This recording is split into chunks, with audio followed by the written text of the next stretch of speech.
सौभाग्यशाली तोता। बहुत समय पहले की बात है। एक छोटे से गांव के पास एक सुंदर जंगल था। उस जंगल में तरह तरह के पक्षी और जानवर रहते थे। उन्हीं पक्षियों में एक अनोखा तोता भी रहता था, जिसका नाम चिरकू था।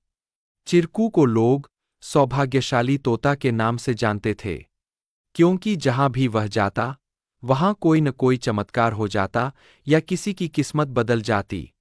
गांव के लोग मानते थे कि अगर चिरकू उनके घर आ जाए तो उनके जीवन में सुख और समृद्धि आ जाती है।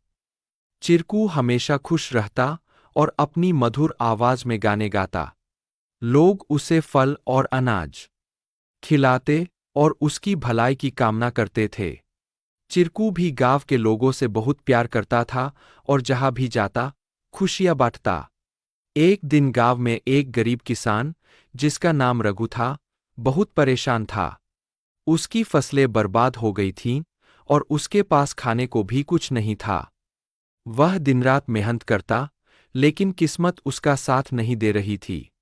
एक दिन रघु ने गांव के लोगों से चिरकू के बारे में सुना और सोचा कि शायद यह सौभाग्यशाली तोता उसकी भी मदद कर सकता है। रघु ने तय किया कि वह चिरकू से मिलकर अपनी किस्मत बदलने की विनती करेगा। अगले दिन वह जंगल की ओर चल पड़ा और चिरकू को खोजने लगा। बहुत ढूंढने के बाद उसे चिरकू एक पेड़ की डाल पर बैठे हुए मिला। रघु ने बड़े ही आदर के साथ कहा। चिरकू ने रघु की बातें ध्यान से सुनी और उसकी आंखों में दया उमड़ आई। चिरकू ने अपनी चोंच में एक छोटी सी चमकती हुई पत्ती उठाई और रघु को देते हुए कहा, यह जादुई पत्ती है। इसे अपनी जेब में रख लो और जब तुम अपने खेत में काम करने जाओ तो यह पत्ती तुम्हारी किस्मत बदल देगी।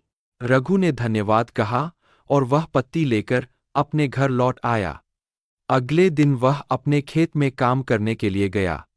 जैसे ही उसने खेत में जुताई शुरू की, अचानक से बारिश होने लगी। उसकी सूखी जमीन हरी भरी हो गई और थोड़े ही समय में उसकी फसलें लहलहा उठीं। रघु की मेहनत सफल हुई और उसकी किस्मत सच में बदल गई। अब रघु के पास भरपूर अनाज था और वह फिर से खुशहाल जीवन जीने लगा। उसने गांव के लोगों को चिरकू की बुद्धिमानी और उसके द्वारा दी गई जादुई पत्ती के बारे में बताया। सभी लोग चिरकू की प्रशंसा करने लगे और उसे और भी अधिक प्यार देने लगे। लेकिन चिरकू ने रघु को एक बात कही थी। याद रखना, यह पत्ती सिर्फ तुम्हारी मेहनत का साथ देगी। अगर तुम मेहनत करना छोड़ दोगे तो यह भी अपना जादू खो देगी।